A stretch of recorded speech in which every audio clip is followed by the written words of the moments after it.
Welcome and good evening, race fans. Tonight, the Relentless Racing League Xfinity Series, brought to you by Jebit PC and Ancient World Gaming, is taking it to the last race of the round of 12.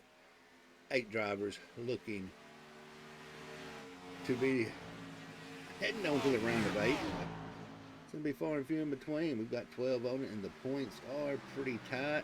4 points pretty much sets on the cutoff line of those last 8. And joining with me, as he always is, we got Mr. Bobby Rafferty. Bobby, how's everything going for you tonight? Everything's going good. Had a good time at Daytona 24.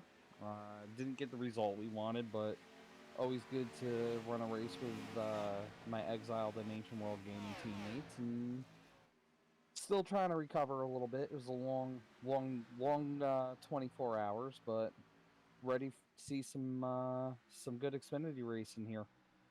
I think good's going to be an understatement. It's going to be a pretty, as Tony says, pretty spicy. Yeah, and it's unfortunately it's the way it's going to have to be tonight because this track is one laned around that top. You can make that bottom work for a few laps, the few first initial laps that you have on a set of tires, but other than that, it migrates to the top, and then it's trying to pressure somebody else into a mistake.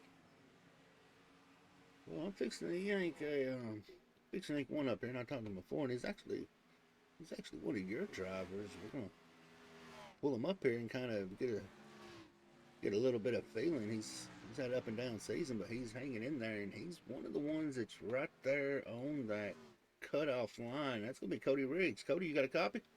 I sure do, Jeremy. How we doing tonight? Man, I'm doing good. How's your nerves right now? I mean, it's. A little higher than I'd like him to be honest with you. I know you've Yep. you've seen the points final, and you see there's 4 points from 8th to 12th. So, Mm. and bad as I hate to say, you're one of those right now that's off the bubble, but it's only about 1 point. So, Sure. and Yeah, I'm gonna go into this race like I have all the playoffs. Just try and avoid the mess, run my own race, and just be. I don't know. I'm a little more. I'm a little more driven here at my home track at Kansas Speedway than I have been at all the other ones. I've put in a ton of practice here, and I'm really looking forward to just seeing where we're at the end of 110. I'm pretty sure your team owner, he's up here with this, so I'm pretty sure he's been kind of coaching you this week on those famous words of Bobby of patience and patience and patience. So, Luckily, Cody is not one that I really have to preach that to. But one thing that Cody is being a little bit humble about is uh, kind of going to give him the floor for this. But Cody also has another announcement, something that was made official last week. Got a little bit more to race for than just the playoffs and it being his home track. But Cody, if you'd like to make the public announcement to Relentless. Yeah, absolutely. So last week we filed and signed a contract with Ancient World Gaming. I am now one of their content creators, and I race for them at their level. So I'm super excited about working with them and seeing what we can build out of that. It seems like every time we get together with somebody, we always have good results, and I don't see any different coming from Ancient World Gaming. well, one thing I can say about them, personal experience, I've seen them grow into what they are. And you getting with them, that's a major step right there in an iRacing move. I'm looking forward to it. I know they got a lot going for them, and the fact that they reached out to me to have them join them means a lot to me. It's one thing to go out and kind of chase some of these groups and these partners that I race for, but when somebody reaches out to you, you know you're doing something right. Especially a company like Ancient World, you know you're doing something right when a company like that reaches out to you. Well, I was Well, expecting a and little bit of a. to put my sim racing manager of Ancient World Gaming hat on, you have 1,000% earned it, Cody, and you've represented not just Exile but Ancient World and all of our partners, to the highest level that we could have possibly imagined. So you've earned it. I appreciate that. We'll try and make you proud tonight and moving into the future here. Absolutely, brother. So one other question before I let you go. The one thing I did want to ask you, I'm seeing different scheme than I've seen all season. I don't know if while you have the floor, if you want to give out a shout out to your primary on the car tonight. I do. So this is actually their debut. They're here in the state of Kansas with me. Their Doobies is actually from Emporia, Kansas, just a hop, skip, and a leap away from Kansas Speedway. Um, but I've got some family that lives there, and we frequent their restaurant more often than I would like to admit. They have amazing food. It's cooked fresh to order. It's out of this world with all the different flavors, and you can take a family, a large group there, and somebody will find something to eat there, and they're gonna love it.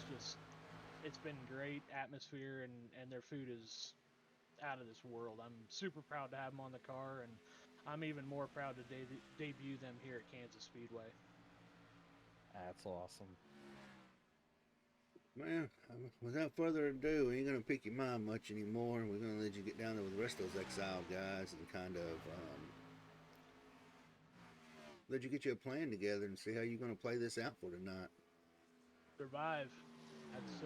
That's the name of the game. I'm feeling pretty confident with the practice I put in here, and I think my lap times are really showing it here. So hopefully we can avoid the mess like we have so far in the playoffs. We'll be just fine here tonight. Well, you, Dakota, and Michael Newbra are all 1 point from that cutoff, so that right there Yeah, will be three that we will be watching tonight. absolutely. And I got to give a shout out to those guys. I've been racing around them most of the season, and Nubra and Orndorff. I mean, we've raced each other hard, but we've raced each other clean. I got nothing but good things to say about those guys, and I hope we can continue that pattern here tonight. All right, bro, we're gonna shoot you down, man. Good luck tonight. Hopefully, we'll talk to you Thank you. afterwards. All right, I hope so. We'll talk to you later.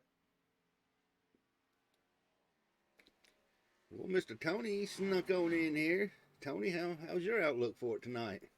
Man, I'm excited for this race. Kansas is a fun track, and it's one of the few tracks where that high line is dominant. So it'll be interesting to see how people work their way through traffic here. Well, I know both of y'all have been out there on the tracks. How's with the track temp? How is it feeling right now? And of course, going over time, it's going to cool off a little bit. Is that going to affect much of the driving line? I'm really curious to test this new track state model iRacing has with the progressive track state. I feel like this is going to be one of those tracks where we're really going to be able to see a difference. This track is a high line dominant track. Is that racing groove going to move down to that bottom line as that top track rubbers in? On a multi groove track, it's really hard to see if that's actually working or not. But I think we'll definitely, if it's working, we're going to see it tonight. I was just gonna say that this is the first time we're visiting this track with this new, I guess you can call it a dynamic track model.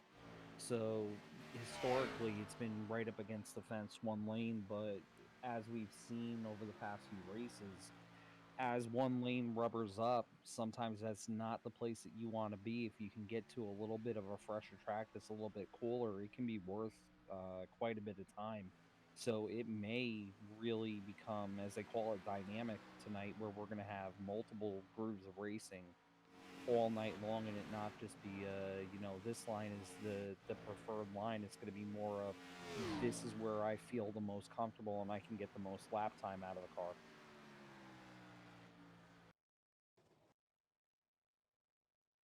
Well, looks like we're fixing to see who's going to start where and who's going to finish where. I mean, it's been a week of. I'm pretty sure a lot of people's anxiety has been through the roof, especially those 12, and especially if you're Dakota, Cody, Michael, Cedric, and unfortunately we did just get breaking news that due to internet issues, William Regan is dropping from the series for the rest of the playoffs. Hate to hear that.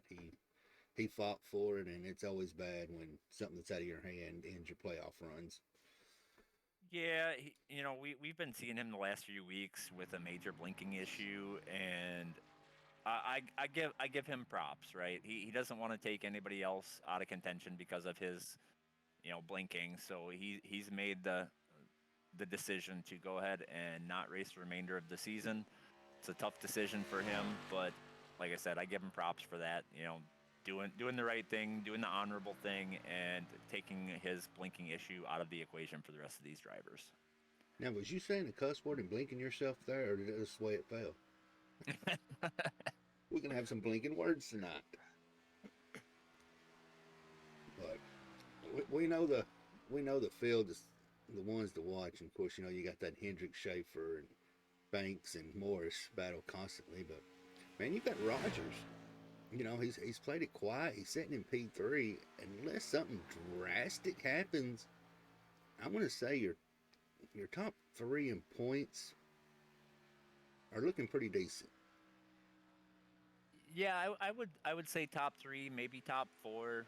I mean, all the way down to six. It's pretty tight battling. I feel like that seventh and eighth spot is really going to be where the fight is tonight.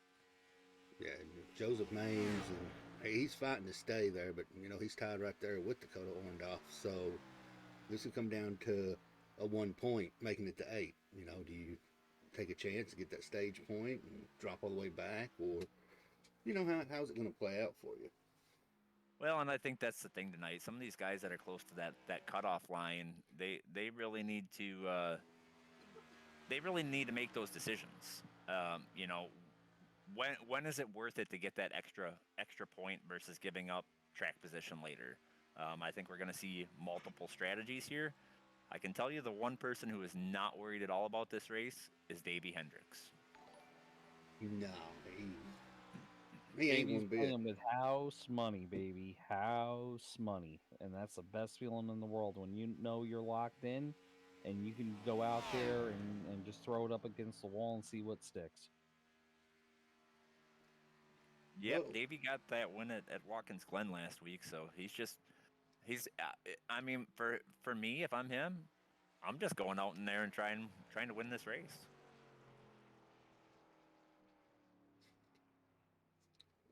Well, it's gonna be pretty interesting.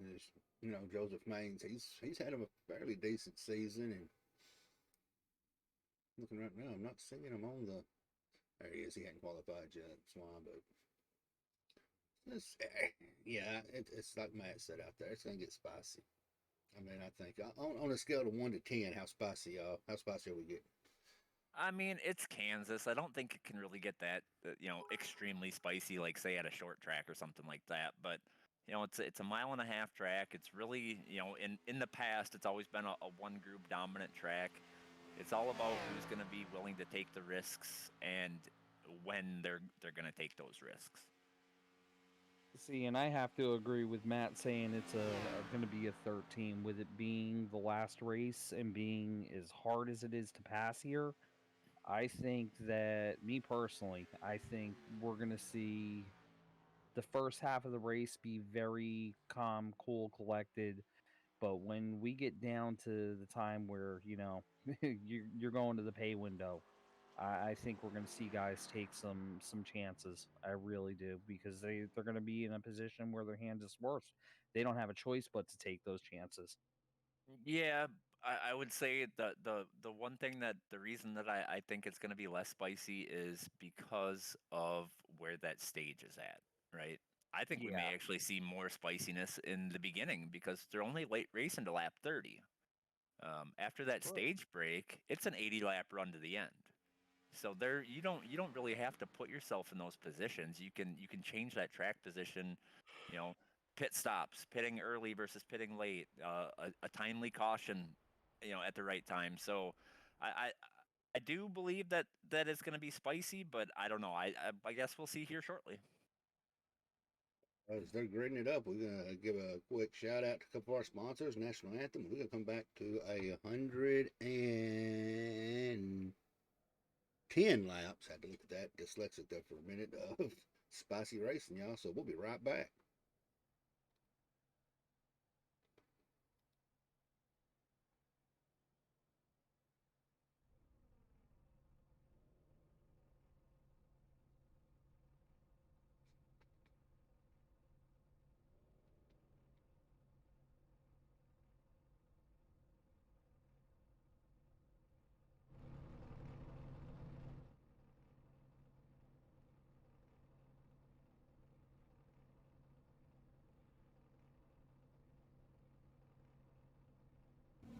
Oh, say, can you see by the dawn's early light what so proudly we hailed at the twilight's last gleaming, whose broad stripes and bright stars through the perilous fight o'er the ramparts we watched were so gallantly streaming, and the rocket's red glare, the bombs bursting in air, gave proof through the night that our flag was still there.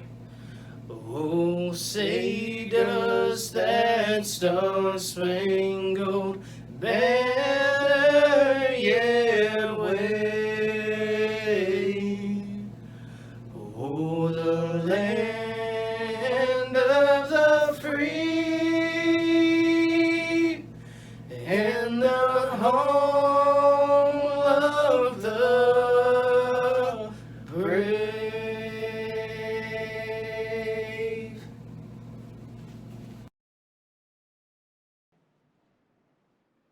Guys, this is what it's coming down to. 110 laps, 8 drivers advancing, 4 going home. Whew, I'd hate to be out there right now. Unless you're Davey Hendricks, you are worried. Well, and with that being said, I mean, I feel like we're kind of right in the mix of a DBR north-south battle. Davey Hendricks, Brandon Schaefer starting on the pole, Davey Hendricks in second, and then he's got 2 Drinking Brothers guys behind him. His closest teammate is gritting in 6th. Yeah, it's going to be, Davey's going to have his hands full for a little bit. I mean, he actually can be a deciding factor.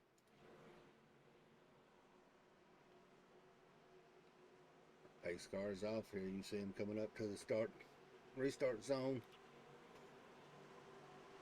Green flag is out, and they are off. I think that restart may have to be looked at.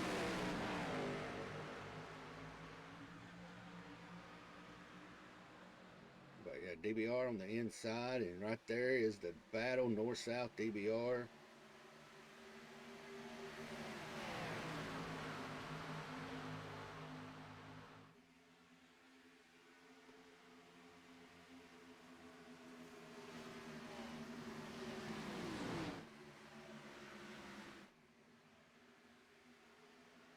Briggs putting it 3 wide, making that pass, coming out of 4, going through the tri-oval.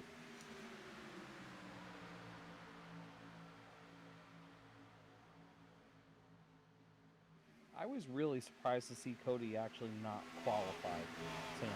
He definitely has some really good speed, but also I do agree with his game plan of, run your race, let the chaos happen around you, and when the dust settles, hopefully be there at the end. Well, and I'm wondering if he isn't shooting for that biggest mover point. He is 1 point out of the 8th position, so maybe he's hoping to gain that extra point for gaining the most positions. And what do we always say? That 1 point can make a difference. We've seen it happen in the past. It can happen again. Absolutely.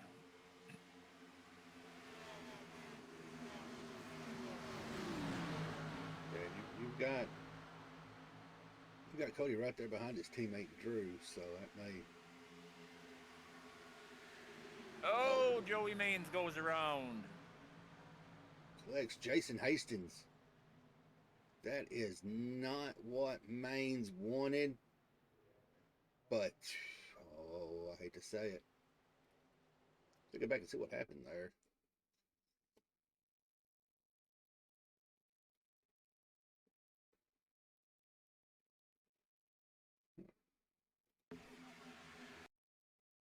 Yeah.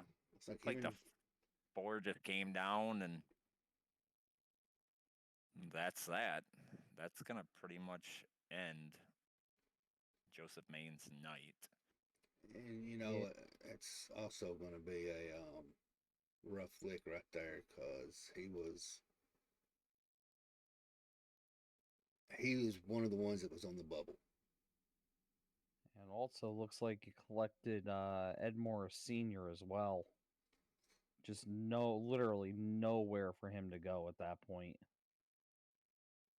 You see the flame shooting out of the right side of Ed's car as he got close, but at that point, nothing he could do.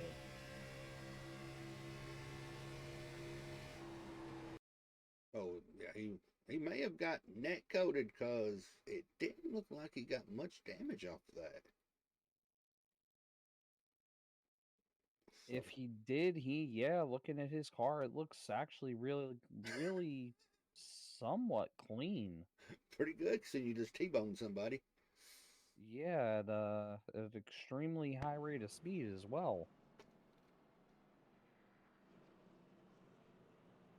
No. And that, what, 6 laps in? I was not expecting a caution that early. We're Yeah. blaming Tony. He said it was going to get spicy early. Yep, I guess I will take that one. And, you know, you had to Maine's, you know, the season he's had, he's fought to stay in there. But I think the playoff run for him has came to an end, so give him a moment of silence for it. But there's always next season. If we're gonna play with the soundboard, don't get me started.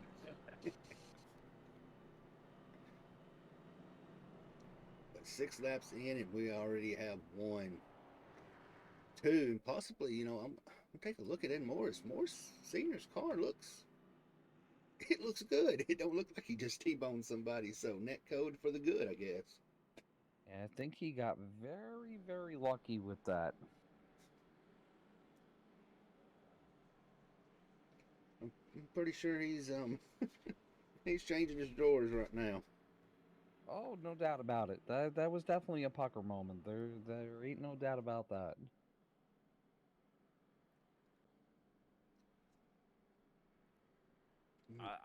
I have to agree. He went down pit road and stopped in his pits, and unless he just didn't fix the damage, there was nothing there. Like, he was not in his pit stall very long. I'm thinking he net coded through Maine's car, which again he Morris Senior needs to go play the lottery tomorrow. Oh, like immediately.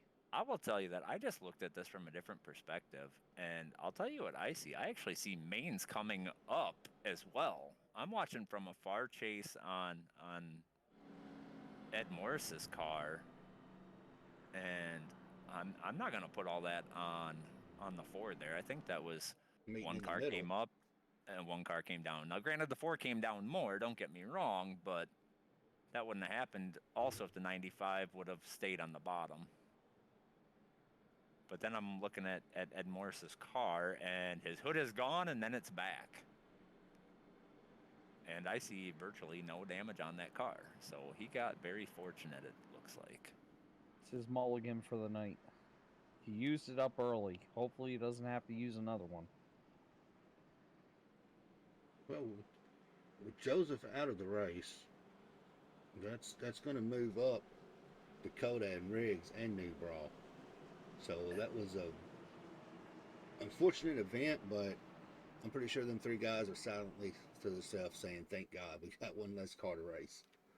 Well, and with that being said, with William Reagan dropping due to internet issues, and Maine's having his issue a couple laps ago, it almost makes this a 2 drivers getting eliminated, from here going forward, unless for some miraculous reason Maine's is able to, get back up to these guys, but I don't see that happening. So basically, the round of 12 has now become the round of 10 for the moment going forward.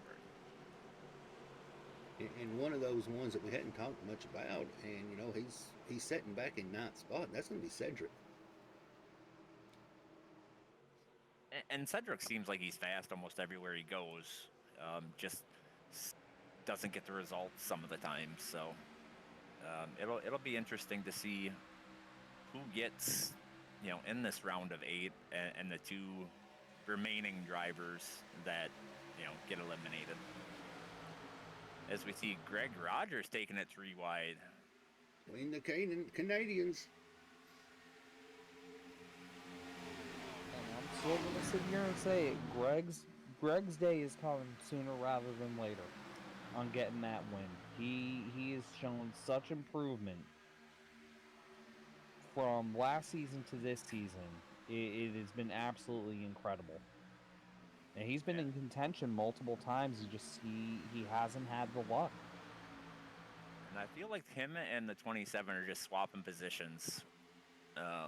One's going low, getting the pass, and then the other one's, doing the slide job in the next corner. So they're kind of going back and forth after Greg put the 27 and the 33 wide. I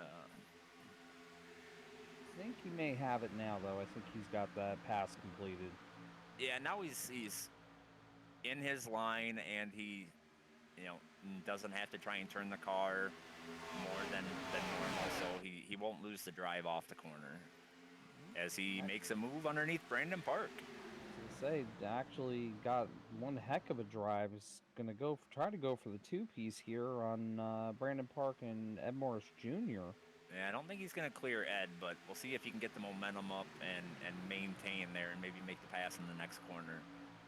And I don't see Ed fighting him too hard this early. I think if he shows that he's got it, like right now, if he clears up, yeah, Ed's gonna slot right in. I don't think you'll see him fight too hard. Right, Ed's in a pretty comfortable position in points. He's not locked in by any means, but if he has a solid night here, he'll advance. Yeah, a top 10 possibly get him in.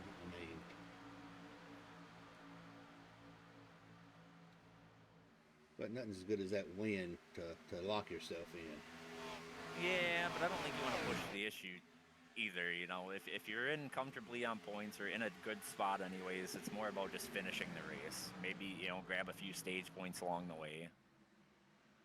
And unfortunately, just looking down on pit road, it looks like Joseph Main's team is pushing the car behind the wall. Looks like he'll be done for the night. So we've had about 10 green flag laps, and I think this is now where you're going to see, those tires starting to get hot, starting to wear, and we're going to see who took care of those tires versus maybe somebody like Greg Rogers making those passes early, if that's going to cost him in the long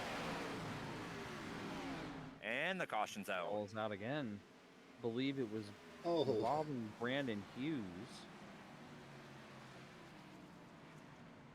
Josh Van Gore was involved in that one. I didn't want to say it. I saw the name though. Yeah, looks like Brandon was trying to make the move on the low line, and I mean, there was room there. It was tight, but there was room. I mean, at least from my perspective, I think Josh may have just turned it down a little bit too much to stay out of the wall. Well, and that's it. And that car gets very, very, very tight coming off of turn 4. And just like you said, it's like that wall actually does. It bumps out a little bit there, so you do have to turn the car a little more. Otherwise, you're going to catch that little bump in the wall, and I think that's what we saw right there. watching There from wasn't there. a lot of room by any means. It Yeah, was there very, there very really tight. was not. Even if he shot the gap there, I think he was still gonna get pancaked, Yeah. unfortunately. But in Brandon's defense, he did mic up immediately and say, "Hey, that's on me. That's my fault. I Yeah. pushed up." And in reality, if you look at the car position of Brandon, he did come up, but I mean, he didn't come up that much. I would say maybe like two tire widths, but it's just the Mhm. wrong part of the track. You That's know, it. That's it. What was the good part of that? Van Gore didn't collect nobody or anything, hit anything else as he was going through the infield, so he may be able to continue on. Yeah, at the and end of the day, I don't think Josh's gonna have too much damage. And I mean, he did the slide for life through the grass there and did a phenomenal job of keeping it straight and keeping it out of, going headlong into the outside wall or the pit wall. So he should be able to come back down pit road, get what damage he does have, which looks like mainly cosmetic damage to the fenders and the bumper. And get that thing back out there to compete. yeah, I think as long as his steering is straight there, I feel like throughout the race, as the cautions come, he'll be able to get the majority of that fixed. The car is going to handle differently for sure. It's probably going to be tighter, but I think he can still survive this race and have a solid finish once they get that thing fixed up. And just looking on board, it does look like the toe is actually still square in that car. It doesn't look like it knocked it out, thankfully for him. Yeah, he kind of got pancaked in between the 32 car and the wall, so I feel like that may have kept those tires somewhat straight so they didn't take as much impact.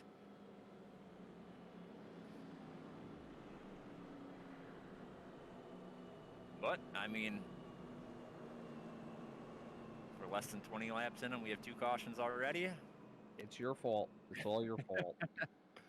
Well, they've got to make up for it. These past few races have been pretty caution clean, so they got to catch up with the over and under for the season.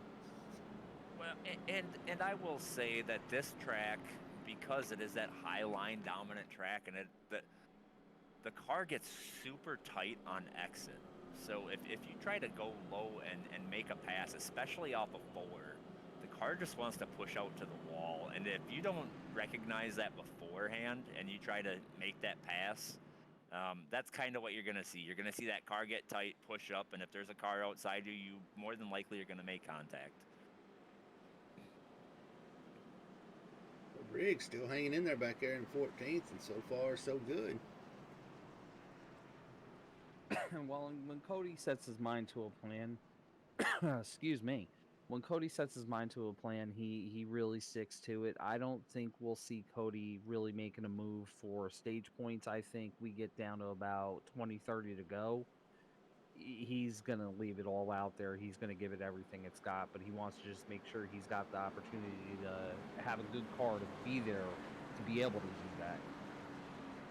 Yeah, I think Cody he needs to finish this race. Like he needs to stay clean all night, finish the race, come away with a decent finish, and he'll be fine. What he doesn't want to do is put himself in a bad spot and get wrecked, early on. He just wants to keep the car clean, let other people make mistakes, and pass them that way. Absolutely. His pace car is dropping off of the track. About a 12 lap run here to stage.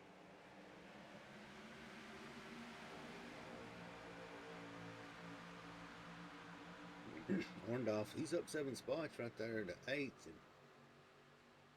and Riggs is up 7 too. So they both are right there on that bubble, even though with mains out, they're still fighting fighting for that last spot.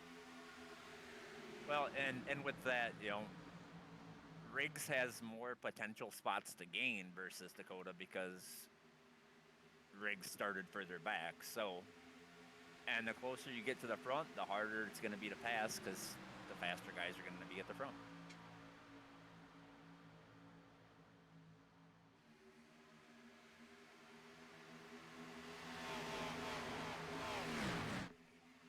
I'm really interested to see how this dynamic track is going to play out here, though, and see if it breaks the historically top dominant nature of this track.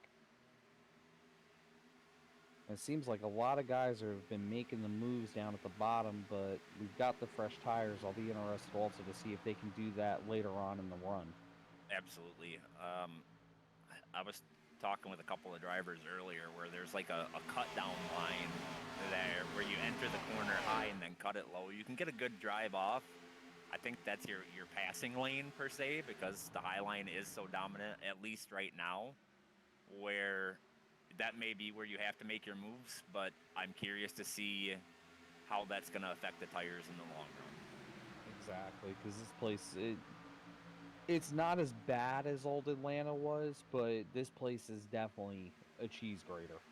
There was no doubt about that.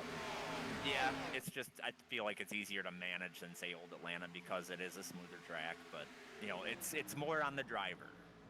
Absolutely. You know, Yeah, Davey hanging tough down in the bottom there and trying to bring Greg Rogers right along with him. And not really falling off pace, either one of them, especially Davey. Davey's been hanging tough down there. and Schaefer's enjoying it because he knows the more he sees them guys fighting back there, the further he's going to be able to get away from that little pack. Yeah, I would say with this track, and this is just my own personal opinion, I feel like if you're racing side by side, you're gonna be held up regardless. If you're on the bottom line, you can't get the drive off of on the top line. If you're on the top line, it's still gonna hold you up a little bit. So this should be advantage Schaefer as Davey and Banks continue to battle out for that second spot. And we've seen these teams right here battling all season. You've got them all in the top five, so it's going to be. I think it's going to be pretty interesting to see how this is going to play out. Hopefully, it won't be none of that north-south crimes we have. Well, I think north-south needs to worry about that 28 car coming because Greg is moving through the pack. I will say we may be saying some of that constant bottom line running affecting Davey's tires. Yeah, he's starting to fade fast. And Ed Morris Jr., you know, just kind of laying back there around 5th or 6th. We're seeing him start climbing towards the front. Well, and one of the ones that's in that cutoff is Cedric. You know, he's running pretty consistent in 9th, and you'll see him every now and then peek up there trying to get a run up there, but it seems like he's playing it conservative. That's something we've not really seen out of him much this season. Big check up there from the 28. I'm not sure if he got in the wall or if he just checked up to let Davey in, but I think he checked up pretty hard to let Davey in because Davey said, "I'm clear enough," and sent it up the track, which unfortunately is just the nature of the beast here. Sometimes you have to do that. Luckily, you know, Greg and Brandon behind him, good heads up driving by both of them to realize what was going on and get on the binders, let Davey back up too early for it.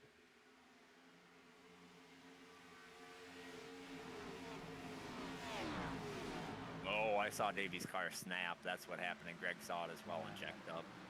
Okay.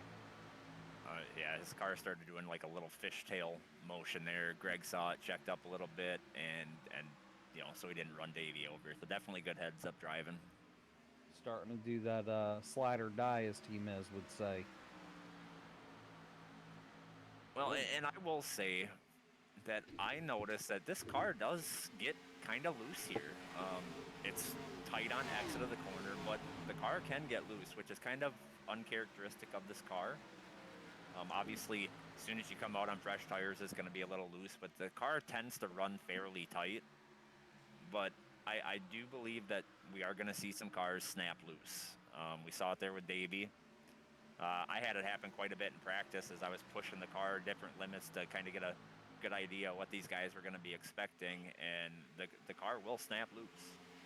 It's one of the biggest reasons I love this car track combo is because of that, where it does get loose and you can steer it with the throttle, and this car track combo is probably one of my favorites in all of iRacing. Kansas is a fun track in pretty much any car I've ever ran it on. So, and that's gonna be our stage break.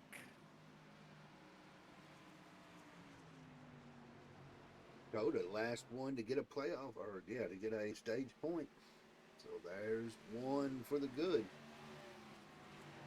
And I will say, Cody Riggs is working on that biggest mover bonus point. He is up 11 spots. It's also really going to help Newbraw right there finishing that stage P3 of being back there. So I think the points is really going to come down to a hard Dakota, Cody, or Michael. That's going to be the ones we're going to have to watch. Ooh, Dakota and Davey almost banged doors under caution there. I think Dakota wasn't anticipating the checkup as much as he was, and Davey saw it move low, but Dakota come in there a little bit hot and almost had a little action under caution. While we're on stage break, we can give a shout out to those sponsors to keep paying bills for us. We'll be right back.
But 32 in the book, and it's going to be a pretty interesting, 83, 88 laps? Yeah, I think now we're really going to start seeing that strategy. These guys had 3 additional sets of tires, I believe, in the pits. They used up 1 there, so that should be 2 remaining. Tires are going to be a factor. Let me confirm that I'm correct on the tire count. Yep, 3 additional sets, so you got 2 left. Well, that's, let me think here. That's 80 laps, so what, 25, 30, somewhere around there, which is about a fuel run, somewhere around 32 laps, give or take. So you have options, right?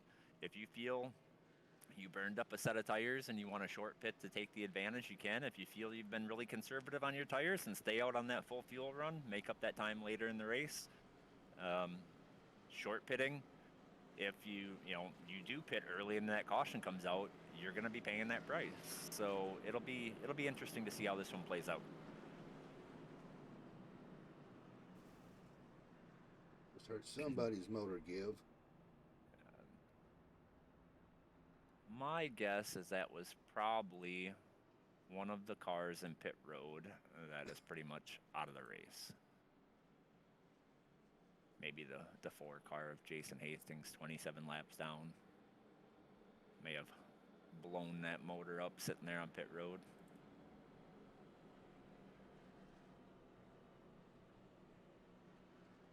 DVR right now sitting in that 1, 2, 3. So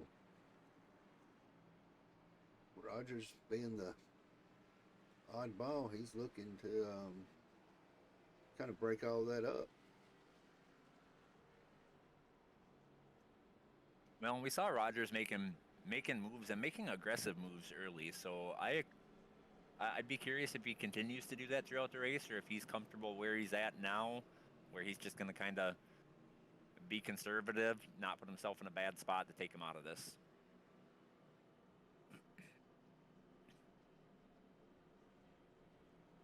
Yeah, a little area right there, and it's crazy. The ones that are fighting for that last spot, they're all right there together. Dakota, Cedric, Cody, and Brandon. Which Brandon's in it fairly decent, but they've got to catch Newbraw, because Newbraw's possible with that stage point. He's liable to leapfrog somebody. It's very possible. He is having a very good race tonight, running top 3, top 4, where these other guys are kind of hanging back.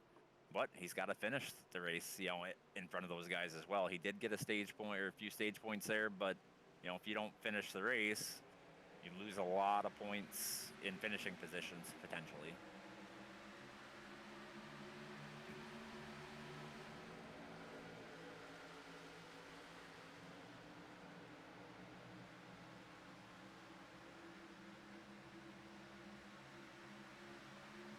See Brandon Banks get the lead here.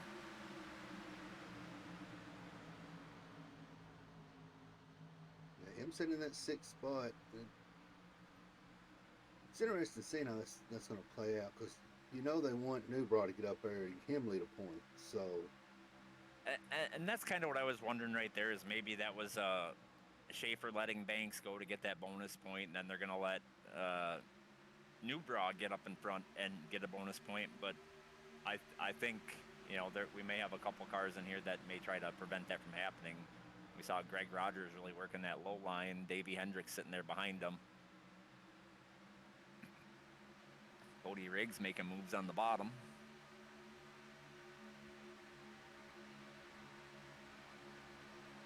and as it runs right now, Riggs has got that biggest move up 14 spots, so that may have been a strategic move. And he's still climbing.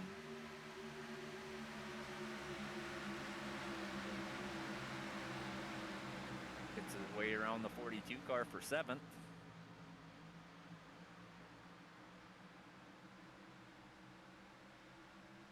Roger sending in deep right there coming out of 4, trying to get a run in the tri-oval.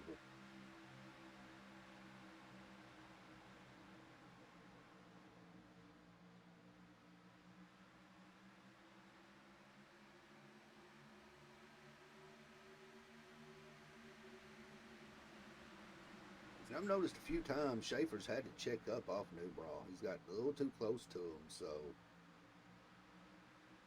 Well, and I don't know if this is just my driving style or if maybe Bobby would agree with me here, but I feel like that top line, you're kind of limited as far as what you can do.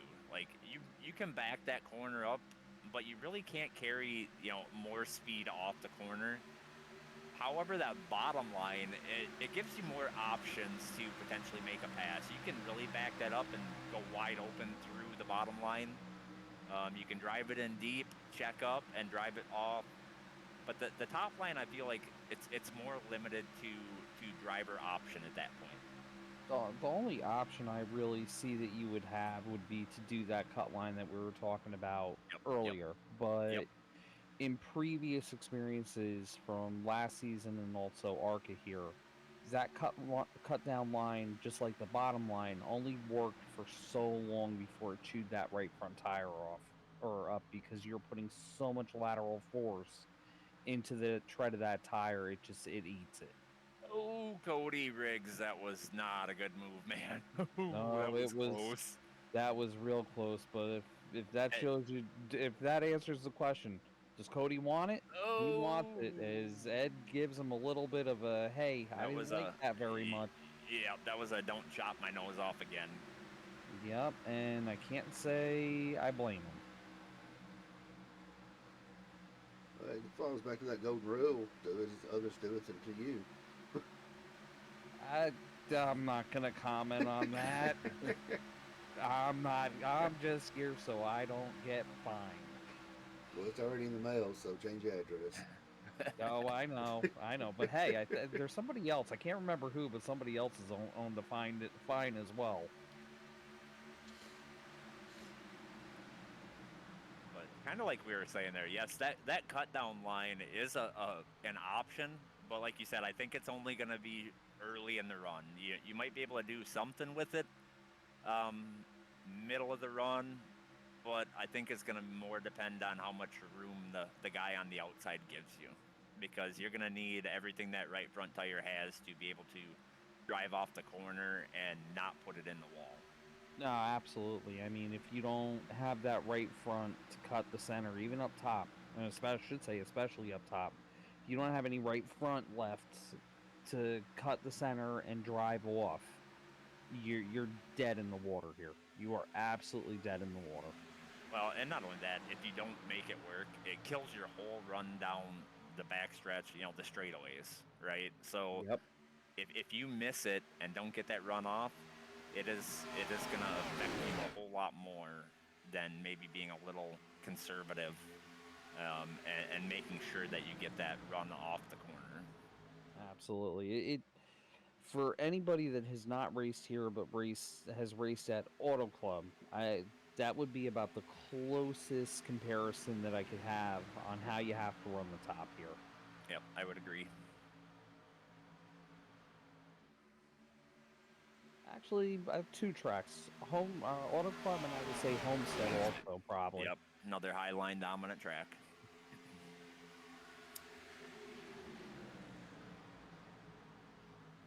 But we have seen these guys Cedric run. is in the wall back there.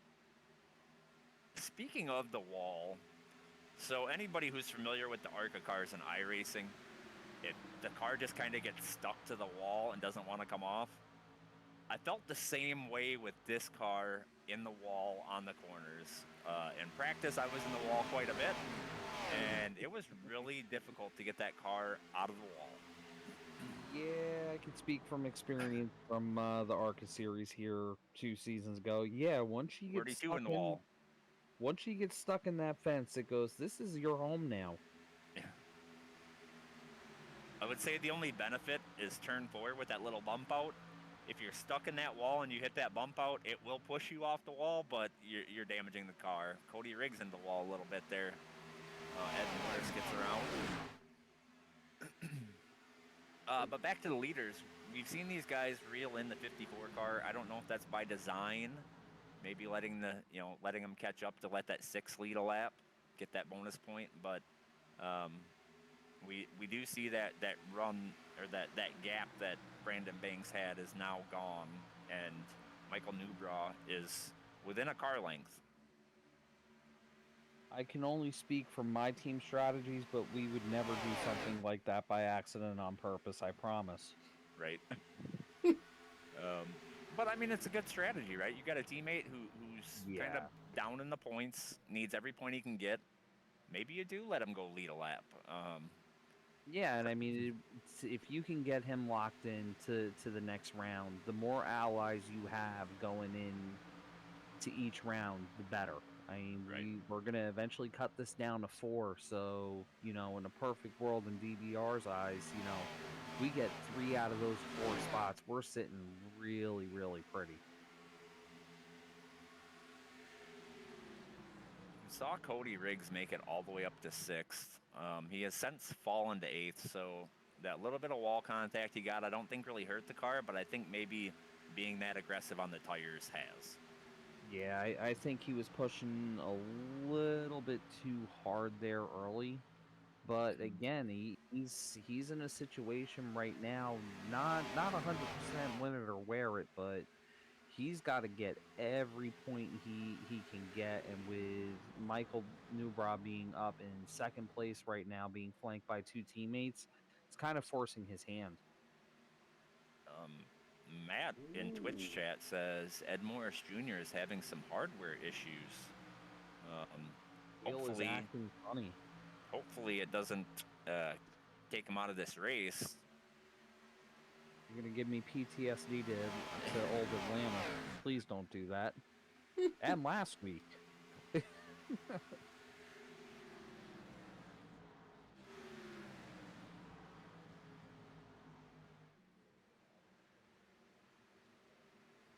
Which actually, speaking of last week, if I could take 2 seconds, I just want to, Tony, thank you publicly and thank Jeremy publicly again for allowing me to put on a memorial race for my dad. Granted, I wasn't able to run it, but it was a heck of a race and something really, really cool for me and my family. Oh, absolutely. I hope your family enjoyed watching that, and hope it meant something to them as well as to you. It definitely did, and it meant so much that my mom actually called me up, and she wants to do something special. We want to do another memorial race, but she wants to do something special next season for it. So everybody, stay tuned for that.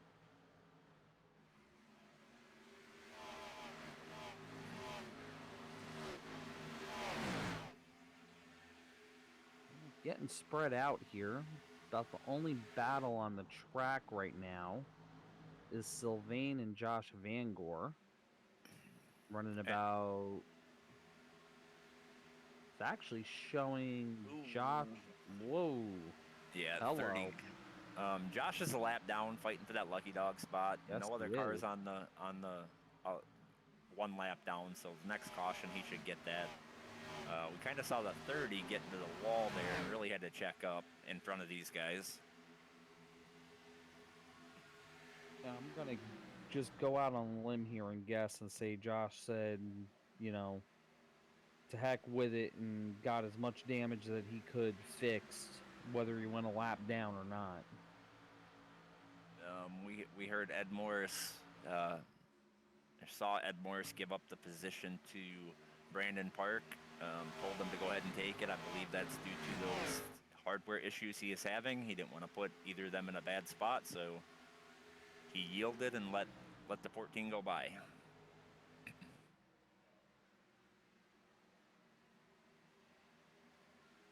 '83 in the wall. Pulled it off. Don't think it really hurt the car much. It was pretty soft hit, but it was one of those where it just kind of hooked him and made him stay in the wall. Which I don't think is necessarily a bad thing. You get in that wall, it kind of holds you there. You're not going to damage the car any more than it already has. And you're not going to, come down and take somebody else out. So. Well, like we said, also the good news for Josh is he's the only car a lap down. So if we do get another caution, he's really not fighting anybody for that lucky dog spot. 11 almost clipped Yeah. the left rear of that 27 car. I saw That was that. close. He had to get on it pretty heavy. Oh yeah, he was out of the throttle, more than likely on the brakes, judging by the gap. He really lifted to avoid that contact.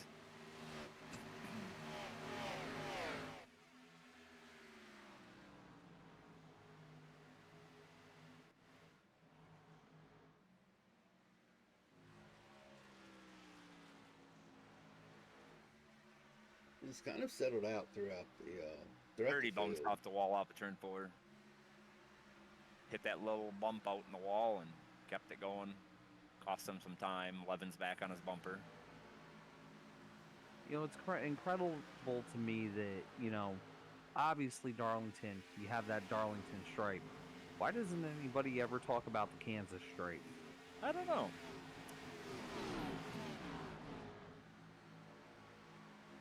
Homestead's kind of that same way. 100%. That both ends of the track will reach out and bite you.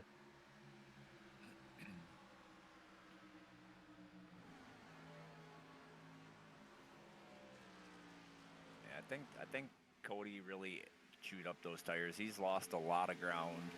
Still sitting in the 8th spot, I believe, but kind of track distance-wise, he's definitely lost some ground there. Waiting for those laps to click off so we can go get some fresh tires, which these guys should be getting close to a pit as we see the 30 car come down. He's going to short pit these guys, try to gain a little bit of time on fresh tires. I expect we're going to see several more come down very, very soon. This is where you'll be able to see DVR take turns pitting. I mean, Newbro ain't got a point yet, so you'll be able to see him stay out at least one lap longer than Schaefer and Banks. Jordan Miles getting into the wall behind Cody Riggs, really pushing to try to get up there with him. And that's going to allow Dakota Orndorff to take it low, see if he'll clear him off of 2. Which looks like he'll have plenty of momentum to slide up, which he does.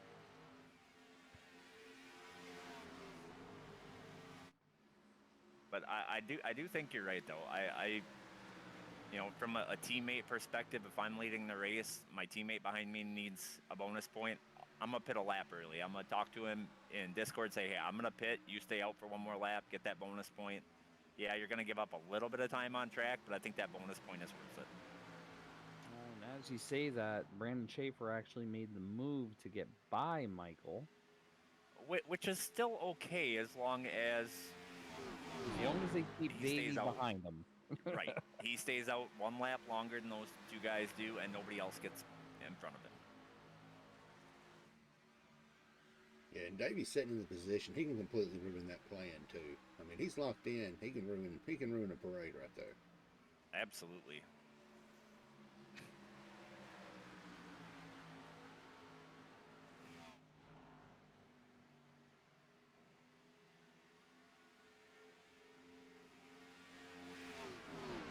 See, Riggs, he's back there in no man's land. He's pretty comfortable, I'd have to say. I mean, you're up 13 spots. You're sitting right outside those number of stage points, but sitting in 8th ain't bad at all. I think if I'm Cody, I'm gonna try and pit a little earlier than these guys in front of me, and then kind of save my tires. He abused them a little bit, I think, after that stage break. I feel like now he's just given time up on track, and maybe the move for him is to maybe come in and get fresh tires, gain a little bit of time just in overall speed without pushing that car too hard to abuse the tires. That being said, though, Cody did run about a tenth faster than Orndorff behind him and Miles, who are both coming down pit road. Looks like pit road's about to start getting busy. Yeah, Rogers is in now, so it's... Yeah, they're kind of right on that window, I believe. iRacing, I hopped in the car under the last caution, and it said 32 laps of fuel. I don't trust iRacing fuel calculator 100%, but I feel like that's pretty accurate number for a 1.5 mile track. So we went green probably somewhere around 32, 33. So I think they're right on that number. We're gonna see a lot of cars coming in here real shortly. We're seeing Riggs, Morris, Park, Hendricks is in, so... I will say also, though, I just jumped in as well, and that's exactly what it told me, Tony. So I think it actually might be right for once. Yeah, and we that is gonna adjust as you're driving. That's at full speed is I think is what they calculate. But as the tires wear, you slow down a little bit. You're gonna save a little bit of fuel. So that number will change a little bit, but it's not gonna change more than a couple laps. Yeah. Well, the DBR plan of getting an extra point did not do is they all three just pitted, and that's going to hand it over to Ricky Williams. I feel like that may have been a missed opportunity for Michael Newbraw.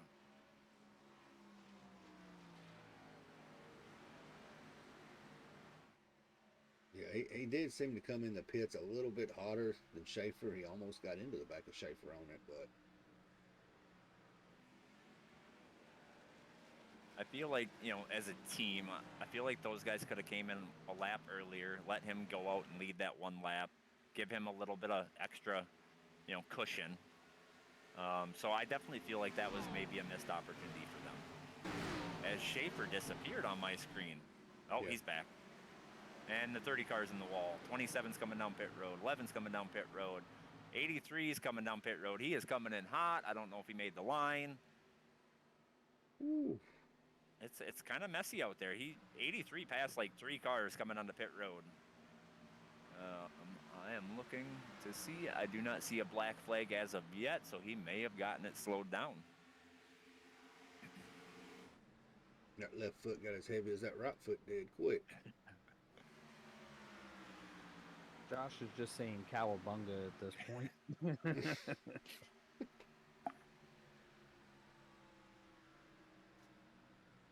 Just ride it out. Yep. Well, and I don't know, what these guys use as far as brake bias, but I always turn mine down quite a bit, especially in these cars, just to help it turn.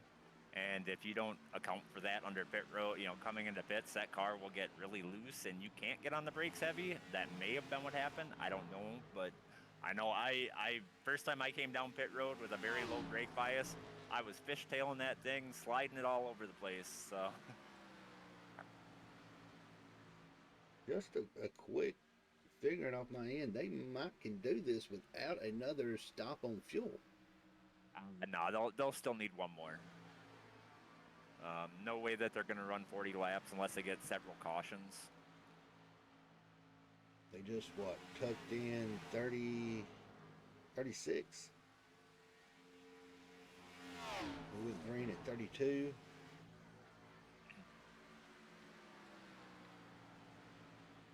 Yeah, I would say at least one, maybe two cautions they would need for them to make. I mean, I don't think you can stretch it, 37, 38 laps. I mean, unless they're Chad Wiggins. That's what I was fixing to say. You know what I mean? Chad, if you were out there, give us your fuel analysis.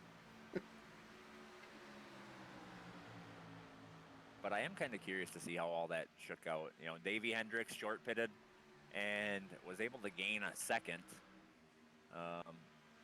Brandon Schaefer's in second. Brandon Banks is 2 seconds behind the lead, so it definitely created some gap. Looks like the real battle right now is going to be kind of that 6th, 7th, and 8th spot. Those guys are pretty close to each other. Greg Rogers, Ed Morris, and Cedric. Chad said he's done mathing. On your own, you'll figure it out. Chad took part of that, or was in that 24-hour Daytona race. I believe he was kind of managing that whole deal for his team. So lots of mathing. Now the main talk I've seen, our guys, they had pretty good finishes. But the one that I've been seeing a lot on social media talking, the dude that ran the whole thing, his self. Have y'all seen that article? Man, that is insane. There was actually, I think, more than one of them that had done that this year. And it's something that because, I'm not right in the head, it's something that is crossed my mind a few times, but if I was going to do it, it would be on a monitor. I am not staying in VR for 24 hours straight. I'm pretty sure I'd melt my corneas right out of my eyes. I can tell you that definitely has never crossed my mind. Oh, I'm broken. We know this. Yeah, that I did 6 hours, a 2-hour stint and a 4-hour stint. And by the end of that 4-hour stint, I was ready to get out of my rig, stretch my legs. It was 4 hours was more than enough for me. Oh, without a doubt. Especially when you're running a GP car or GTP car dodging GT Furies. It's you're up on the wheel the entire time. Now, one thing I'm seeing here is Dakota Orndorff was actually able to leapfrog over Cody Riggs, and Miles is now slowly creeping in on Cody. Keep an eye on this battle, because that's three of your cutoff drivers right there. Yeah. Cedric just getting to the wall didn't help him none, so that's going to help close that gap for Cody and Dakota. Yeah, I think when it comes down to it, we are going to have a very tight. The points are going to be very tight for that 8th place. I imagine it's going to be within 5 points between 4 drivers, give or take.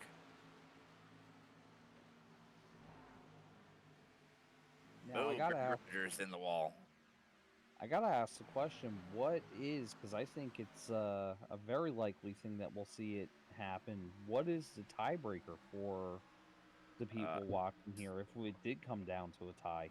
So because it won't be wins, because our rule book states wins first, but that won't be an option here because the winner is already locked in. So it will come down to top 5s. If that is not, neither of them have had a top 5, or any of them in the running haven't had a top 5, then it will go to top 10s.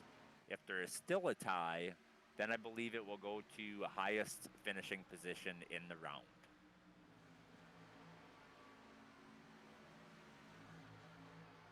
Lot to battle for here. A lot to battle for.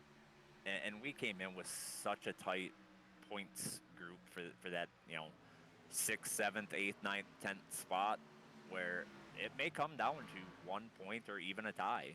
I hear somebody in the wall. 83, Josh Vangor again. I can tell you this, Josh just cannot wait for this season to be over. It's been pretty rough for Josh. Has not had the finishes he would have liked. Even just finishing a race has been a struggle this season for him. Unfortunately. We got Cody Riggs looking underneath Dakota Orndorff, and both of them are running down poor Cedric here like he's tied to a stump. Cedric's been hanging out with that wall right there coming out of 4, so that's been a major factor for him. And I will say one thing here is that Cody is able to make that bottom line work. A lot of these guys have been kind of stuck to the top, and Cody can run that mid to bottom line with some speed and able to go where the other cars aren't. And he's been able to do that at other tracks too, where he's been able to run throughout the season. He's been able to run an alternate line from some of the other drivers, and it's even had me sitting there scratching my head going, how in God's name are you doing that? I didn't even think that was possible. Well, and right there on the stream, you can kind of see it. Like, he came into the corner side by side with the 30 car and able to get, 2-3 car lengths on him during the straight, on the straightaway. So he's carrying a lot of speed off of the corner, running that bottom line, more than some of these other guys have been able to. So that may be a big determining factor when it comes down to that cutoff. And also, it looks like he may, I think he still, yes, is got the biggest mover point as well, as of right now. Yeah, I believe you are correct. He is up 13 spots, I believe. That's correct, So. 13. And I don't see anybody else even close to that number. I see 6 is about the most. The question is, besides Michael Newbrow, did any of our other drivers there right on the cut line or below it score any stage points? I believe Dakota did get 1. 1, okay.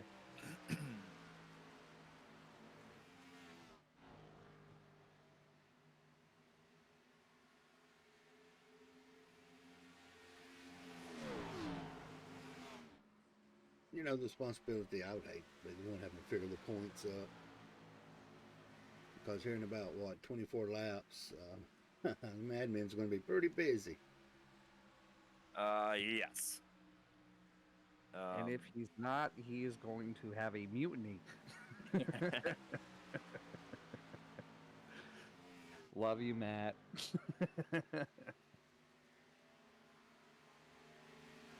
I honestly feel right now that this is going to come down to Cody Riggs and Dakota. So do I.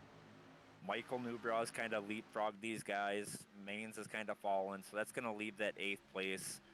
They kind of switched, and now, Dakota came in with 1 point advantage over Cody Riggs, got that stage point. Currently, Cody has the bonus point for leader for most position gained. So now, really, if it were to end right now, I believe it would be a tie. Don't quote me on that by any means, but I believe that it will be a tie, and basically this may come down to one position on track. Let's see here. So top 5s this season. It would be Dakota has 3 and Cody has 2. Yep. So the tiebreaker would go to Dakota potentially. I have to consult the rule book to confirm that. But so yeah, it may come down to a tie or even a 1 point difference. Should be interesting.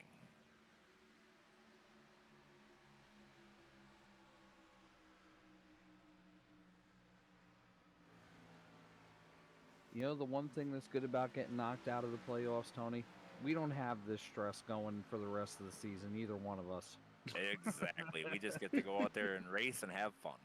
I've gone 2 seasons with stress all the way to the last race. Not complaining, it's worked out well, but man, I'm kind of looking forward to going in the last few races here and just be like, okay, whatever happens, happens. Joey Mains in chat. I feel your pain, man. I have been wrecked out of the championship 4 at lap 13 and lap 6. I feel your pain. Yep, and same thing with me. Running, what was I, Tony? 4th, 5th at Atlanta, and my headset died. Just had a hardware problem, and that was it. Yep. Game over. Unfortunately, we've all been there. It's how you bounce back from it that's important. Absolutely. The one that really affects it was when it happened to Davey at the road course. Had it locked in and VR went dead. Yeah. Yeah, as nice as all of us VR users will tell you that VR it's an incredible piece of technology when it's working, but man, when it doesn't work, oh, it's the most frustrating thing in the world. So it looks like Dakota is out front of Cody Riggs right now. Yeah, Cody got into the wall a little bit off of 4, just barely bumped it, but it was enough to kill his momentum and allow Dakota to get that run. And Cody actually did go up the track, we're gave him pitting. the room. We're pitting. We've got the DBR guys coming down right now. I was about to ask this question. What's the strategy here? Do you run it long and hope that a caution comes out, or do you short pit and hope that the caution does not come out and gain that time on tires? Riggs is in also. Yep, we're like what, somewhere around 20 laps into the run. We got 18 to go. If you're behind in the points, maybe this is the call. Cody Riggs had just gotten past. Maybe this is the move to advance him. Well, and we saw it in the last pit stop cycle. Dakota pitted 1 lap prior to Cody, and he gained an absolute ton of time because he was trailing him, I think, by a second. And by the time it cycled out, I believe he was almost 2 full seconds out front. I know he was at least 1. So this kind of comes down to that strategy we talked about before with that longer run at the end. This puts it in the driver's hands. You can make your decision. You can short pit it. You can, run it all the way out on fuel. That's your option with having this longer run. And I think we're going to see the differing strategies now. I think we've already started to see it. Cody Riggs coming in early. Dakota, I believe, is still out there. Dakota came in 1 lap after Cody, so they kind of swapped from that last pit strategy. So maybe this will be the track position move for Cody to get back in front of Dakota. It's definitely going to come down to the wire here. Dakota seems to be in the pits for a little bit longer than normal. I Maybe. think Tony? Dakota ended up with a black flag. Oh, no, he did. He got a black flag, I assume, unsafe pit entry. Cannot confirm it, does not tell me that right now, but that is going to pretty much, without some favorable things happening, a caution coming, getting back on the lead lap type of thing, this is going to hurt in the points. I'm going to go back and confirm unsafe or speeding. It does not look like unsafe. He was under the commitment cone. So maybe got in there a little hot. Little hot. And by a little hot, it looks like by about 10 miles an hour. So he may have gotten excessive speeding. I bet he did, and that's why it was a hold. That's why it was a hold for the, 42 seconds or something along 54 those lines. total. Yeah. So that is going to, let's see, where did he fall to 17. now? He is 2 laps down now, where Cody Riggs is the first car 1 lap down through the pit cycle. And we're still waiting to see if Sylvanian's going to pit. Yes, some of these guys can run probably to about like 105, should they choose to do that. But Cody Riggs, I feel like, is in the best spot because he would get that lucky dog right now should that caution come out. So, yes, it would be detrimental for him should the caution come out, but it's minimizing that damage, right? Yeah, being because in, he's gonna go right back around. Yep. He's also got that highest mover right now, so I'm not sure. Yeah, he's still up 11 spots, and he just got back on the lead lap. So he is no longer 1 lap down, back Did on it the the lead hard lap, way. and Dakota is 2 laps down. So right now, that was Ed Morris in the wall, I think. But that was just like a hand-delivered gift to Cody, assuming that something crazy doesn't happen here. Brandon Schaefer's blinking. But you know, that's what he needed to avoid that potential tie, one spot or 1 point, 2 point elimination, or making it in battle. I tell you what, Schaefer, Hendricks, and Morris, them three batting it out. Morris back into the wall again. Morris he was in the wall the corner before as well, I believe, or maybe it was 2 corners before, but that may be some of that hardware issue. I think he's just trying to finish this race and figure out what the issue is after. Yeah, I was literally just gonna say that. I think he's just hanging on for dear life, going, "Please hold it together for another 11 laps here, and let's finish it out." So right now, as it stands, Sylvain Gallant is the only one who is not pitted, if I'm reading this correctly. That's accurate. Brandon Schaefer, roughly 9.5, 10 seconds back, and closing fast. Those fresh tires are going to really chew up that interval. But I don't believe, maybe Sylvain can make it on fuel. I don't know, but I think these guys will catch him. I mean, they might catch him. They're 8.5 back at the line this time. Looking at lap times, Brandon Schaefer's running a 31.4 versus, let's see, Sylvain just ran. Oh, 32.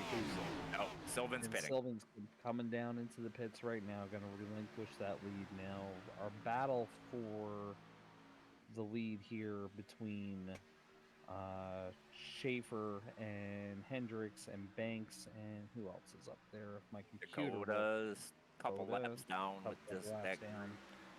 So right now, Hendrick is in a DVR sandwich, but we'll see what type of chances Davey will take here, knowing that he's locked in already. Do you go for the win, or do you just kind of ride? I mean, I feel like if the opportunity is there, you're gonna, you know, you're gonna go for that win. But I also don't think you need to make any more enemies going into the next round either. Agreed. As we got Cedric just monster truck the wall coming off before I caught that out of the corner of my eye. So prior to the pit stop by the 27 car, Sylvain, these guys were closing on him a second to a second and a half a lap. So regardless if he was able to make it on fuel, he was not going to win the race. These guys would have caught him well before the end of the race and passed him, and there wouldn't have been anything he could really do about it.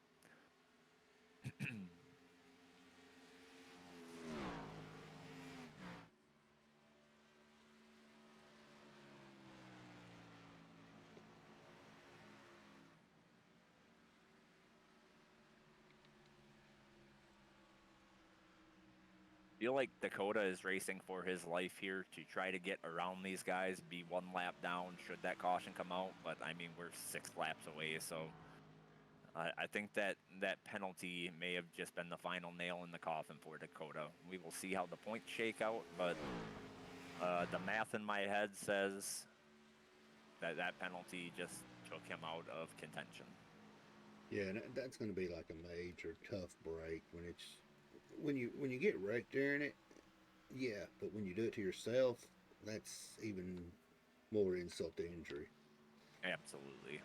We're seeing Brandon Schaefer kind of step it out on Davey Hendricks, and Brandon Banks is kind of closing in. So I think this is Schaefer's race to lose. If he was to make a mistake or a caution come out, that would be him potentially losing the race. But I don't really think he's going to have any pressure from behind. No, I don't think so either.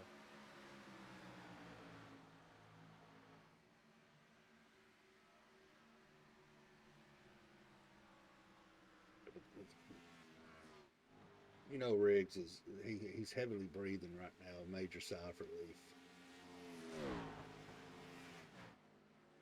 Especially with Newbraw up to 5th.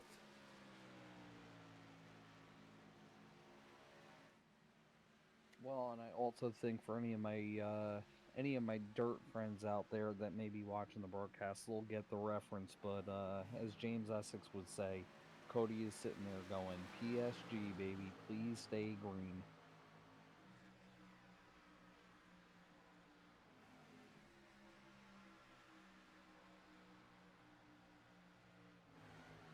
You got 3 more to wrap it down. Yeah, Morris, you can tell he's fighting that car. He's just in survival mode right now.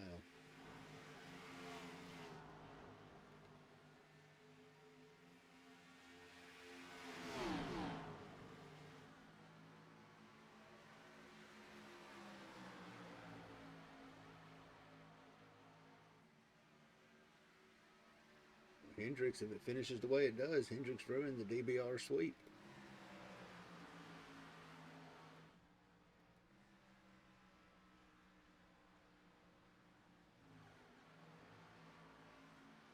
Something tells me he won't be too upset about that. Just a hunch. Not at all. Pretty much a DBR north-south top 5. Yeah, and we've been talking about it since the playoffs started. We think it's pretty much realistically, it's gonna come down to a DVR versus North-South battle royale for that Final Four race. And those guys have been the absolute class of the season, or the class of the field all season long.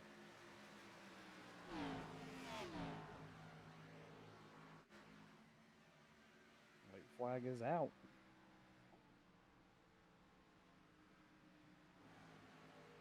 Going to shut her down. Schaefer gets the win. Banks in second. Hendricks is going to round out in P3.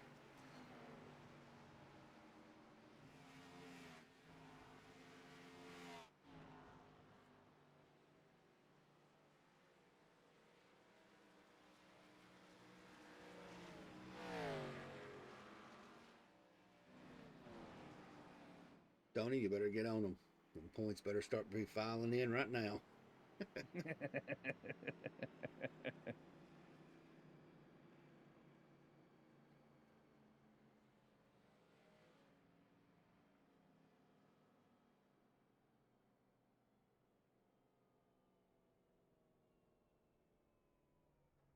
Well, I'm pretty sure Schaefer's glad this one's over.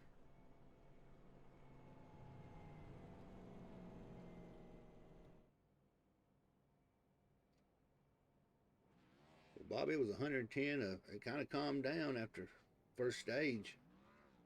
Yes, it did. I will admit I was wrong. Tony was right.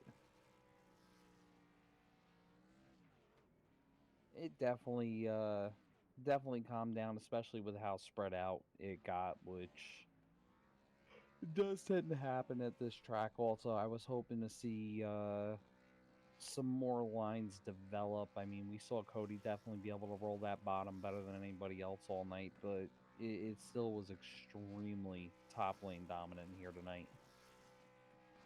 So, new information. I'm doing the points right now. So I will be going on mute here for a few minutes because Matt had to step away. But we will get this done, and I will have those results for you here momentarily. You do that, we're going to get everybody up here in the podium, and we're going to talk to them. But before that, we're going to give a shout out to Cutscene, Whiplash, and we'll be right back with the final standings.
Bobby, right there, you see it on the screen. You see your round of 12 had Morris, Schaefer, Hendricks, Banks, Parks, Rogers, Regan, Newbraw, Maines, Riggs, Orndorff, and Cedric.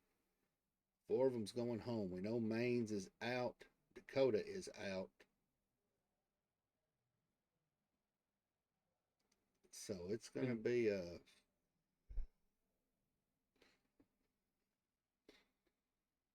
it's going to be interesting, especially next week at Nashville. As a team owner, I'm holding my breath. I don't believe anything till it's on paper. We'll see where the points play out here. Real quick, we're going to jump over and we're going to holler at Hendricks. You know, he was able to finish that P3 and broke up that DBR sweep. Hendricks, you survived. You knew you was going to Nashville anyway, but you're continuing on to the round of 8.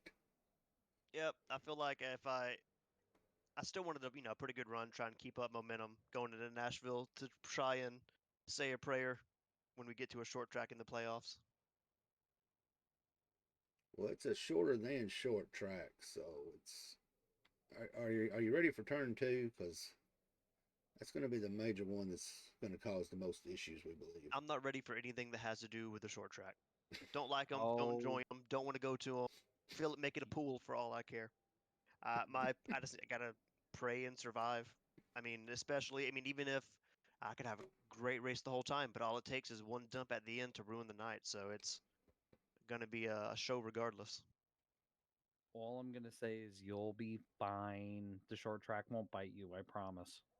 The track is great. It's like Martinsville. Martinsville is a great track by itself. It's a problem when you put 30 people on it.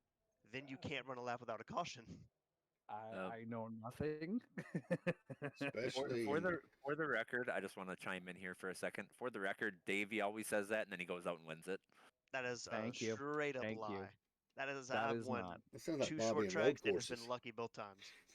Well, he always says I'm going to survive at the road course, and look at what he did this past week, last week at Martinsville, Watkins Glen. Just saying.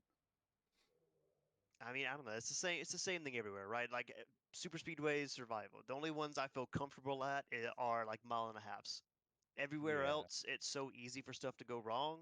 Road courses for the Glen, turn 1, lap 1 is usually the place where you die. Short tracks, it's anywhere, doesn't matter. It could be barrels, it could be the wall, it could be another car. And super speedways, you're just praying for the big one not to happen. I don't think it'll be barrels. That's usually Matt's racket over there. We'll Yeah. leave the minions to Matt. I would rather it stay a Matt thing and not a north-south in general.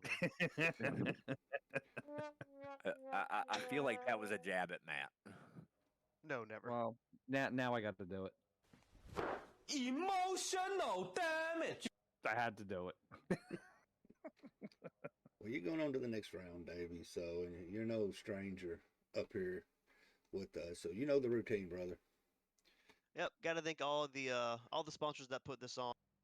I appreciate them putting their the money and time into it. Jab at PC for doing Xfinity series, obviously. I appreciate them. Cutscene for doing the league as a whole. GC Cruise Travel, Martin Sports, and Exiled Esports for doing their respective series. Cup Truck, ARCA.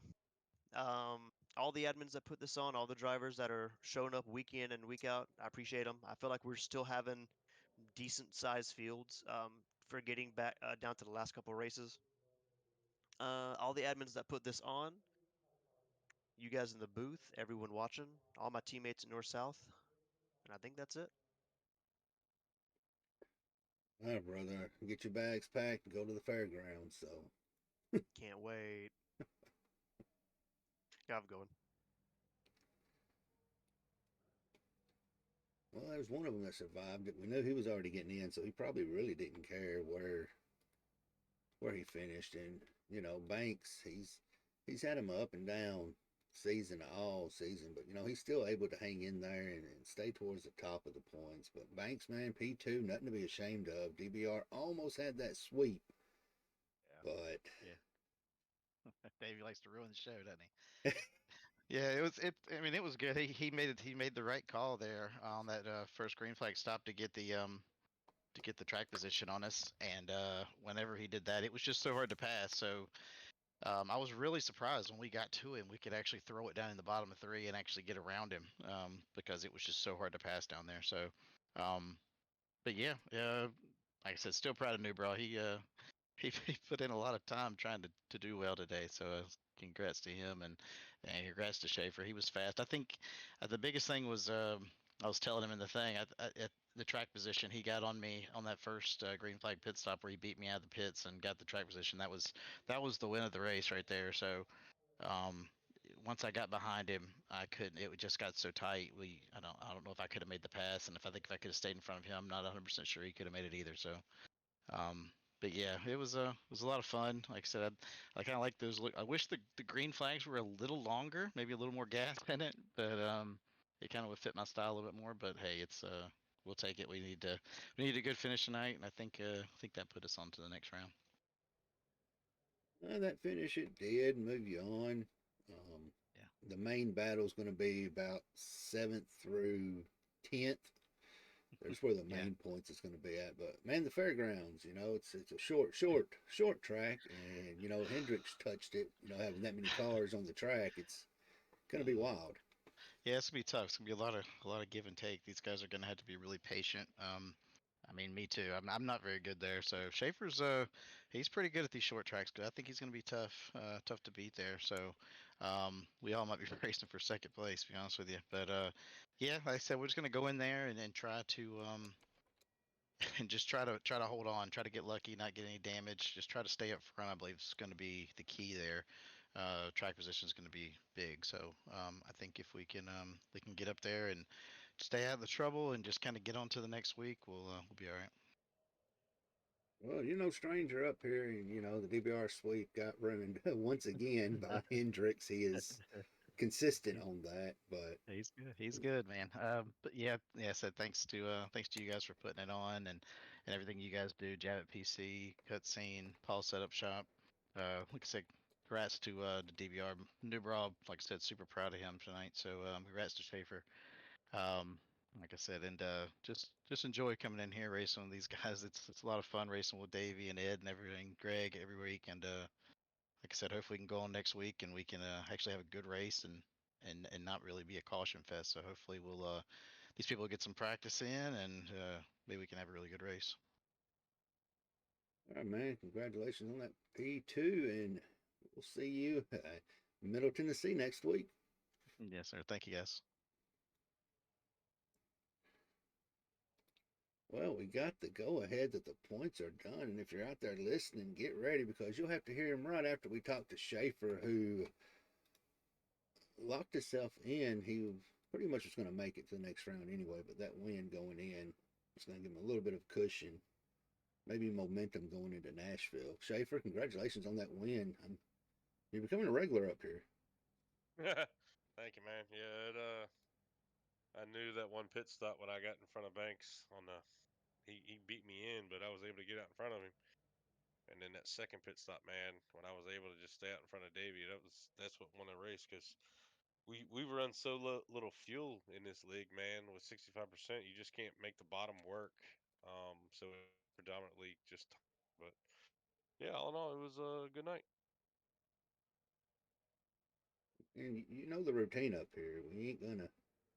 We tell you it every week, but ask you the same thing I said to Banks. Hendricks, he messed up that top 3 sweep for DBR. Oh yeah. We were trying our damnedest, man. Trying to get Newbraw to run up front, be a little bit more aggressive than what he normally is. So I was proud of him tonight. He was actually doing a really good job. So yeah, we just need him to get a little more aggressive, man. Him and Hastings have some of the worst luck in this league, man. Like um, poor Jason got involved in that early wreck, man, and then people were talking junk to him the rest of the race, even though he was sitting in the pits. Yeah, that ordeal between him and Maines, it's rough when you get in a wreck, especially when you know you like it involves a playoff driver, and it's just they both have had rough seasons this whole Xfinity season. Yeah. But we've always got next season, and we got 2 more rounds before we find out who's going to finish it off and win it this season. But man, you know how the shout outs are. You know the routine up here. Oh yeah, I'm actually excited about Nashville next week, man. The fairgrounds. I love short track stuff. But no, man. Shout out to you guys for putting on the broadcast. Thank you to Jabbit PC and Cutscene for sponsoring the league. Uh, Thank you to all the admins for putting this on and everything they do. Shout out to all the DVR guys, man, and Paul Setup Shop. And that's it. All right, brother, we're going to shoot you on out here. Congratulations on adding another win on your belt for this season. Thank you, sir. See you. Well, I believe the time has came. Tony, we got to finalize on the points. We do have a finalized points list here. Some of these positions may or may not change at the reset, but I will go ahead and read them off after this commercial break. I'm just kidding. With that being said, our two locked-in drivers, Brandon Schaefer and Davey Hendricks. They will start 1 and 2, not necessarily in that order. I still got to do all that.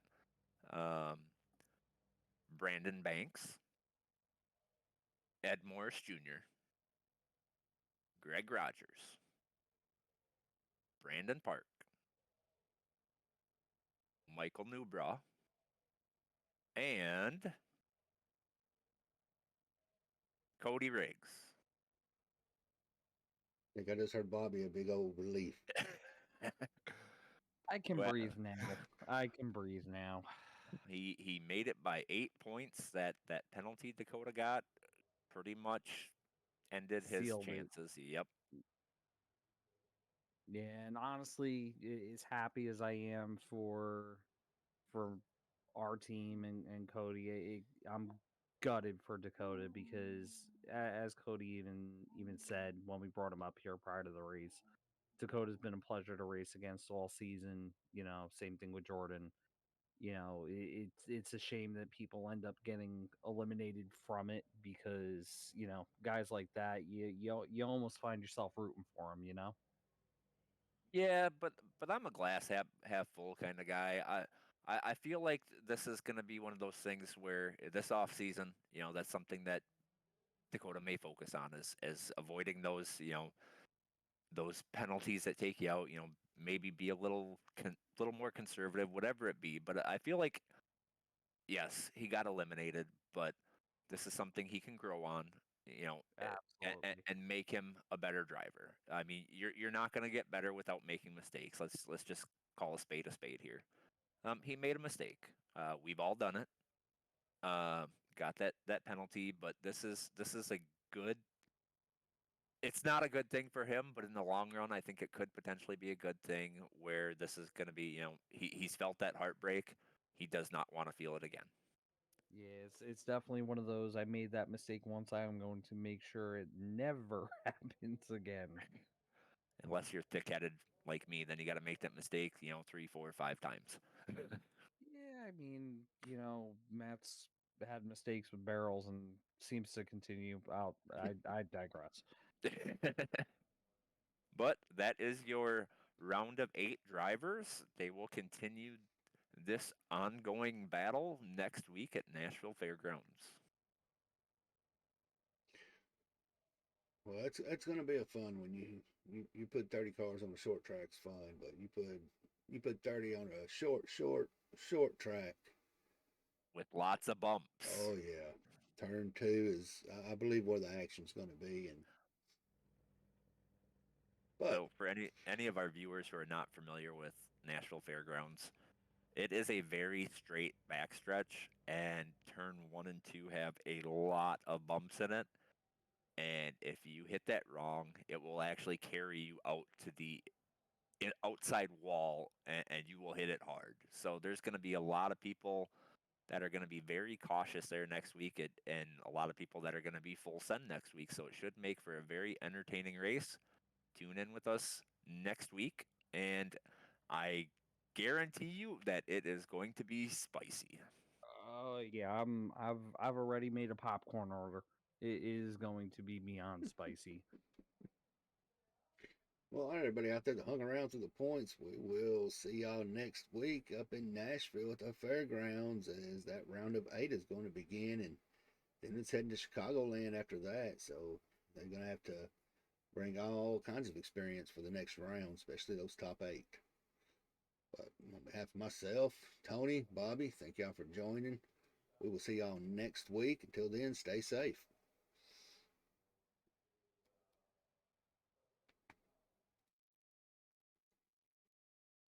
It also helps you put yourself into a routine. I feel like I'm drinking lemonade. You guys give it a shot. It works! It works! It's good! Just try it.